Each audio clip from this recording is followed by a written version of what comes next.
ఏపీలో పేదవాడి ఆరోగ్యానికి భరోసా దక్కట్లేదా? పరిస్థితి చూస్తే అలాగే కనిపిస్తోంది. ఏపీలో నిన్నటి నుంచి రాష్ట్ర వ్యాప్తంగా ఆరోగ్యశ్రీ సేవలు అందించే హాస్పిటల్స్ తమ సేవలను నిలిపివేస్తున్నట్టుగా ప్రకటించాయి. AP speciality hospitals association ASHA దీనికి సంబంధించి ఒక స్పష్టమైన ప్రకటన చేసింది. తమకు రావాల్సిన 3,000 కోట్ల రూపాయల బకాయిలు తక్షణం చెల్లించకపోతే మేము ఏప్రిల్ 1 నుంచి ఆరోగ్యశ్రీ సేవలు నిలిపివేస్తామని ప్రభుత్వానికి అల్టిమేటం జారీ చేసింది. వారం రోజుల క్రితం ప్రభుత్వానికి నోటీసులు ఇచ్చింది. అయినప్పటికీ కూడా ప్రభుత్వం ఆశా ప్రతినిధులతో ఎటువంటి చర్చలు జరపలేదు. దీంతో ఆశా ప్రతినిధులు ఒక స్పష్టమైన ప్రకటన చేసి నిన్నటి నుంచి ఏప్రిల్ 1 నుంచి ఏపీ వ్యాప్తంగా ఆరోగ్యశ్రీ సేవలు నిలిపివేస్తున్నట్టుగా ప్రకటించారు. మరోవైపు దీనికి సంబంధించి ఇప్పటికే ఏపీ స్పెషాలిటీ హాస్పిటల్స్ అసోసియేషన్ ఈ 22 నెలల కాలంలో, కూటమి ప్రభుత్వం వచ్చిన ఈ 22 నెలల కాలంలో తమకు ఏ రోజుకు ఆ రోజు పేరుకుపోతున్న బకాయిలు వెంటనే చెల్లించాలని కోరుతూ ఇప్పటికే 3 సార్లు ఆందోళన బాట పట్టారు.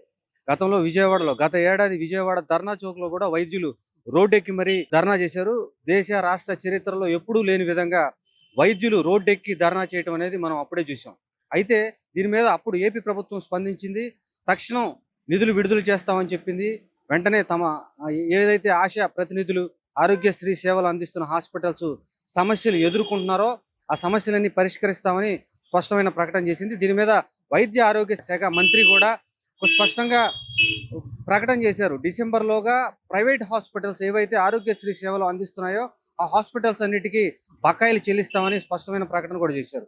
అయినప్పటికీ కూడా డిసెంబర్ కంప్లీట్ అయినా మరో 3 నెలలు గడిచిన దాదాపు 90 రోజుల సమయం ఇచ్చినా సరే ప్రభుత్వం ఈ విషయంలో సానుకూలంగా స్పందించలేదు.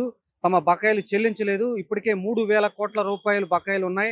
హాస్పిటల్స్ని ఇక నడపలేము అని ఖచ్చితంగా దీని మీద స్పష్టమైన నిర్ణయం రాకపోతే మేము ఆరోగ్యశ్రీ సేవలు నిలిపివేస్తామని స్పష్టం చేసి నిన్నటి నుంచి ఏప్రిల్ 1 నుంచి ఆంధ్రప్రదేశ్లో ఆరోగ్యశ్రీ సేవలను పూర్తిగా నిలిపివేశాయి. అయితే కేవలం ఆరోగ్యశ్రీ సేవలు మాత్రమే అందించే హాస్పిటల్స్ కూడా ఇక్కడ ఏపీలో పదుల సంఖ్యలో ఉన్నాయి. కేవలం ఆరోగ్యశ్రీ సేవలు అందిస్తూనే అవి మనుగడ సాగిస్తున్నాయి. వీటి భవితవ్యం కూడా ప్రస్తుతం ప్రశ్నార్థకంగా మారింది. వీటి భవిష్యత్తు కూడా అంధకారంలోకి వెళ్ళే అవకాశం కనపడుతుంది. పూర్తిగా పేదవాడు ఒకవేళ టైం బాగోకపోతే, యాక్సిడెంట్కో లేకపోతే అనారోగ్యానికో గురైతే భరోసాగా కార్పొరేట్ హాస్పిటల్కి వెళ్ళి వైద్యం చేయించుకోలేని దుస్థితి ప్రస్తుతం నెలకొందని చెప్పాలి. మరోవైపు ప్రధానమంత్రి ఆయుష్మాన్ భారత్ కింద ప్రధానమంత్రి జన్ ఆరోగ్య యోజన కింద ఇచ్చే కార్డులతో దాదాపు 5 లక్షల రూపాయల మేర వైద్య సహాయం అందుతుంది. ఆ సేవలు ఉచితంగానే అందుకోవచ్చు.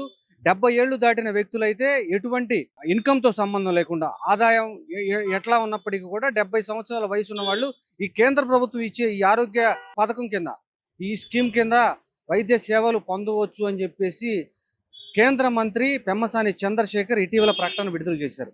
సో ఈ ప్రకటన నేపథ్యంలో ఏపీలో ప్రైవేట్ హాస్పిటల్స్ బకాయిలు చెల్లించరా అనే సందేహం కూడా వెలువడింది. ఎందుకంటే కేంద్ర ప్రభుత్వం ఇచ్చే పథకాన్ని వాడుకోమని చెప్తున్నారు. మరి రాష్ట్రంలో ఆరోగ్యశ్రీ పరిస్థితి ఏం కావాలి?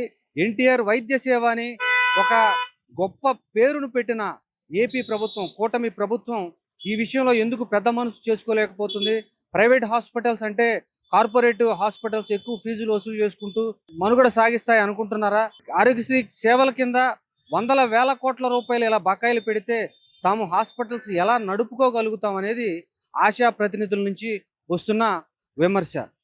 ఇది ప్రభుత్వం ఇప్పటికి అంటే దాదాపుగా 48 గంటలు గడుస్తున్నప్పటికి కూడా ప్రభుత్వం వైపు నుంచి ఎటువంటి స్పందన రాలేదు. దీని మీద ప్రభుత్వం ఎటువంటి యాక్షన్ ప్లాన్ తీసుకుంటుంది?